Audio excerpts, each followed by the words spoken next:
jumpmagazine.in চ্যানেলে সবাইকে স্বাগত। আলোচনা চলছে ইতিহাসের ধারণা অধ্যায় নিয়ে। আজ এই অধ্যায়ের ষষ্ঠ পর্ব। এর আগের পর্বগুলির লিঙ্ক ডেসক্রিপশন বক্সে দেওয়া আছে, তোমরা চাইলে এই পর্ব শোনার আগে আগের পর্বগুলি শুনে নিতে পারো। আমরা এর আগের পর্বগুলিতে নতুন সামাজিক ইতিহাস নিয়ে আলোচনা করেছি। আজকের পর্বে আমরা ইতিহাস চর্চার কয়েকটি উপাদান নিয়ে আলোচনা করব। তাহলে আলোচনা শুরু করা যাক। আচ্ছা বলো তো, ইতিহাস ও কাল্পনিক গল্পের ফারাকটা কোথায়? ইতিহাসে বর্ণিত প্রত্যেকটি ঘটনার তথ্যের সাহায্যে প্রমাণ দেওয়া আবশ্যক। গালগপ্পের ক্ষেত্রে সেই বালাই নেই। কিন্তু একটি বিশেষ সময়ের সমস্ত দিককে ধরতে গেলে যে বিপুল তথ্যভাণ্ডারের প্রয়োজন, তা তো সবসময় একটি উৎস থেকে পাওয়া যায় না। তখন লেখ্য, প্রত্নতাত্ত্বিক, মৌখিক ইত্যাদি নানাবিধ সূত্রের চুলচেরা বিশ্লেষণের মাধ্যমে ঐতিহাসিকরা কোনো ঐক্যমতে এসে পৌঁছান। স্বাধীনোত্তর যুগে ভারতের ইতিহাস চর্চা। স্বাধীনতার পর বেশ কিছুদিন পর্যন্ত আধুনিক ভারতের ইতিহাস চর্চার জন্য ঐতিহাসিকরা শুধুমাত্র সরকারি নথিপত্রের ওপর নির্ভর করতেন। সরকারি নথিপত্র বলতে মূলত সরকারি প্রতিবেদন, গোয়েন্দা বা পুলিশের প্রতিবেদন এবং সরকারি কর্মচারীদের চিঠিপত্র বোঝায়। এগুলি কিন্তু তুমিও দেখে নিতে পারো, তবে এগুলির নাগাল পাওয়ার জন্য তোমাকে রাজ্য বা কেন্দ্রীয় সরকারের লেখাগারে যেতে হবে, কারণ সরকারি নথিপত্র সরকারের লেখাগারে সংরক্ষণ করা হয়। 1960-70-এর দশক থেকে যখন নতুন সামাজিক ইতিহাসের হাত ধরে ইতিহাস চর্চার এক নতুন অধ্যায়ের সূত্রপাত হয়, সেই পরিবর্তিত প্রেক্ষাপটে ভারতীয় ইতিহাসবিদদের কাছে শুধুমাত্র লেখাগারে রক্ষিত উপাদানগুলি অসম্পূর্ণ ও অপ্রতুল ঠেকতে থাকে। প্রশ্ন উঠতে থাকে যে ঔপনিবেশিক আমলের লেখাগারও ঔপনিবেশিকদের একটি সাংস্কৃতিক হাতিয়ার নয় কি? কারণ সেই সময়ের সরকারি নথিপত্রে অধিকাংশ ক্ষেত্রেই শাসক অর্থাৎ ব্রিটিশদের প্রাধান্য দিয়ে রিপোর্ট লেখা হতো। তাই এই সময় থেকেই লেখাগারের সরকারি নথির বাইরে গিয়ে অতীত স্মরণের বিচিত্র পন্থা ঐতিহাসিকদের দৃষ্টি আকর্ষণ করতে থাকে। এই বিকল্প উপাদানগুলির মধ্যে আত্মজীবনী, স্মৃতিকথা ও চিঠিপত্র বিশেষভাবে উল্লেখযোগ্য। আত্মজীবনী ও স্মৃতিকথা। সরকারি নথিপত্র যেমন রচিত হয় শাসকের বা আরও নির্দিষ্ট করে শাসক শ্রেণীর প্রয়োজনে, আত্মজীবনী, স্মৃতিকথা, ব্যক্তিগত চিঠিপত্র ইত্যাদির অনুপ্রেরণা কিন্তু ব্যক্তি বা ব্যক্তিবর্গের নিখাদ আবেগ। ফলে সাহিত্য ও ইতিহাস উভয় দিক থেকেই এগুলি মূল্যবান। তবে ইতিহাস রচনার সময় ইতিহাসবিদদের কিন্তু এগুলিকে খুব সতর্কতার সাথে ব্যবহার করতে হয়। মনে করো, ঔপনিবেশিক ভারতের রাজনৈতিক সংস্কৃতি নিয়ে গবেষণারত কোনো ঐতিহাসিকের হাতে এসে পড়েছে জাতীয় কংগ্রেসের তৎকালীন কয়েকজন নেতার আত্মজীবনী। এদের মধ্যে কেউ আপাত অর্থে তুচ্ছ কিছু বিষয় নিয়ে কেবল ব্যক্তিগত অভিজ্ঞতার নিরিখে একটু বেশি শব্দ ব্যয় করেছেন। কারো বা রচনাশৈলী তুলনামূলকভাবে একটু নেতিবাচক। ঐতিহাসিককে প্রত্যেকটি লেখার মধ্যে এই জোরের জায়গাগুলি চিনতে হবে এবং এগুলোর মধ্যে থেকে তার জ্ঞাতব্য বিষয়ের সঙ্গে সাযুজ্যপূর্ণ অংশটি বেছে নিতে হবে। বুঝতেই পারছো, কাজটা বেশ কঠিন। শুধু তাই নয়, আত্মজীবনীর ঐতিহাসিক গুরুত্ব বিচারের ক্ষেত্রে লেখকের দেশকাল বিচার করা অত্যন্ত জরুরি। উদাহরণ হিসাবে আমরা জার্মান একনায়ক অ্যাডলফ হিটলারের আত্মজীবনী মেইন ক্যাম্প বা আমার জীবন সংগ্রামের কথা উল্লেখ করতে পারি। পণ্ডিত মহলে বইটি নাৎসি মতাদর্শের অদ্বিতীয় দলিল হিসেবে সুবিদিত।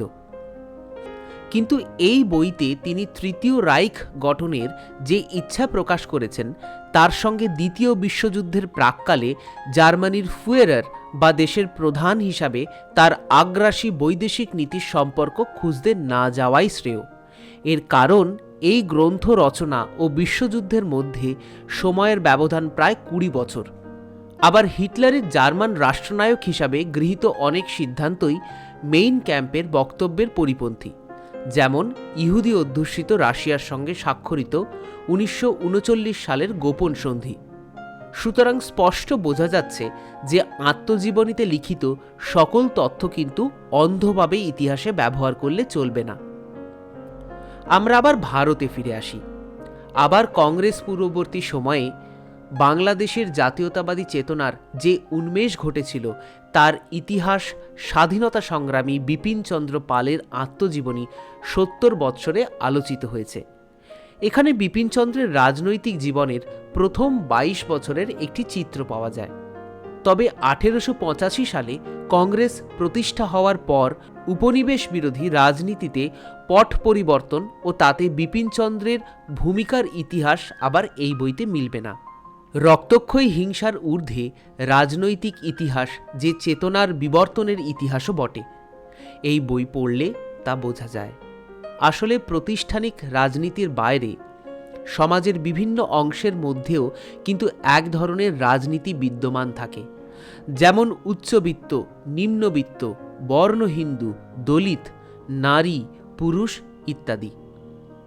সমাজের অভিভাবক হিসাবে রাষ্ট্র সমাজের এই বিদীর্ণ চেহারাটি স্বীকার করতে চায় না, আর রাষ্ট্রযন্ত্র সমাজের উচ্চ শ্রেণীর করায়ত্ত হওয়ায় স্বভাবতই সরকারি নথিপত্রেও এর হদিশ মেলে না।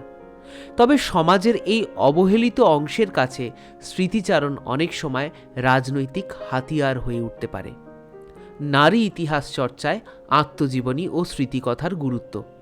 বাংলার ব্রিটিশ বিরোধী বিপ্লববাদী রাজনীতিতে নারীর অংশগ্রহণের ইতিহাস যেমন পাওয়া যায় রবীন্দ্রনাথের বোন লেখিকা স্বর্ণকুমারী দেবীর কন্যা সরলা দেবী চৌধুরানীর আত্মজীবনী জীবনের ঝরা পাতায়।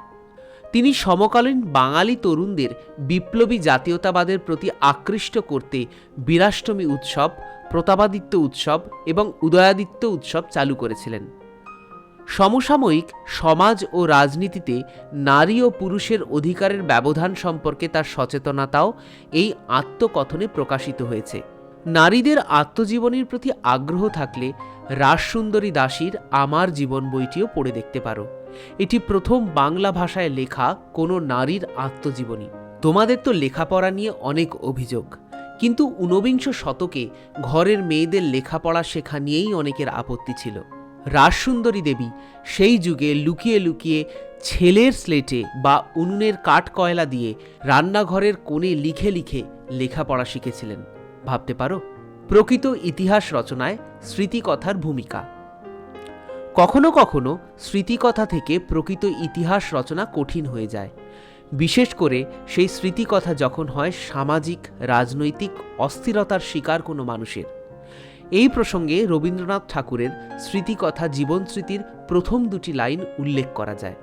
স্মৃতির পটে জীবনের ছবি কে আঁকিয়া যায় জানি না, কিন্তু যেই আঁকুক সে ছবিই আঁকে। কোনো পেশাদার শিল্পীর ছবি দেখলে বুঝতে পারবে নৈসর্গিকতা, রোম্যান্টিসিজম প্রভৃতি অনুভূতিগুলি রং তুলির ছোঁয়ায় কিভাবে জীবন্ত হয়ে ওঠে। আতঙ্কের স্মৃতি এভাবেই হয়ে উঠতে পারে ইতিহাসের জীবন্ত দলিল। ফরাসি সম্রাট নেপোলিয়নের সঙ্গে যুদ্ধের সময় ফরাসি বাহিনীর আচম্বিত আক্রমণে সৈনিকদের হতচকিত ও বিহ্বল অবস্থার কথা পাওয়া যায় তাদের স্মৃতিকথায়। তেমনি দেশভাগের সময় মানুষের অসহায় অবস্থার কথা জানা যায় খুশবন্ত সিংয়ের আ ট্রেন টু পাকিস্তানের মতো স্মৃতিকথামূলক রচনা থেকে। রবীন্দ্রনাথ ঠাকুরের সতর্ক বার্তা থেকে এটা মোটেও ভেবো না যে জীবন স্মৃতির ঐতিহাসিক মূল্য কিছু কম। মূলত একটি নিঃসঙ্গ বাচ্চা ছেলের কবি হয়ে ওঠার কাহিনী হলেও এই বইয়ের স্বদেশিকতা নামক অধ্যায়ে স্বদেশী আন্দোলনের ইতিহাস সম্পর্কে গুরুত্বপূর্ণ কিছু তথ্য আছে। রবীন্দ্রনাথের দাদা জ্যোতিরিন্দ্রনাথ ঠাকুর একটি স্বদেশিক সভা গড়ে তুলেছিলেন। স্বদেশী দেশলাই, স্বদেশী কাপড়ের কল তৈরিতে এই সভার সদস্যরা অর্থ সাহায্য করতেন। আধুনিক ভারতের প্রেক্ষাপটে রচিত স্মৃতিকথামূলক রচনাসমূহ কেশবচন্দ্র সেনের জীবনবেদ, আশালতা সরকারের আমি সূর্য সেনের কন্যা, মণিকুন্তলা সেনের সেদিনের কথা, সুফিয়া কামালের একাত্তরের ডায়েরি প্রভৃতি স্মৃতিকথামূলক রচনা উল্লেখযোগ্য। এই স্মৃতিকথাগুলি থেকে একাধারে যেমন উঠে আসে ব্যক্তির স্বতন্ত্র স্বর, তেমনি সেই ব্যক্তির সঙ্গে ওতপ্রোতভাবে জড়িয়ে থাকা তার শ্রেণীগত, জাতিগত, ধর্মীয়, দেশজ ইত্যাদি বিভিন্ন পরিচিতি সত্তাও ফুটে বেরোয়। আজকের পর্ব এখানেই শেষ করছি। আবার দেখা হবে আগামী কোনো একটি পর্বে। এই পর্ব তোমাদের কেমন লাগলো তা কমেন্টের মাধ্যমে আমাদের লিখে জানাতে ভুলো না।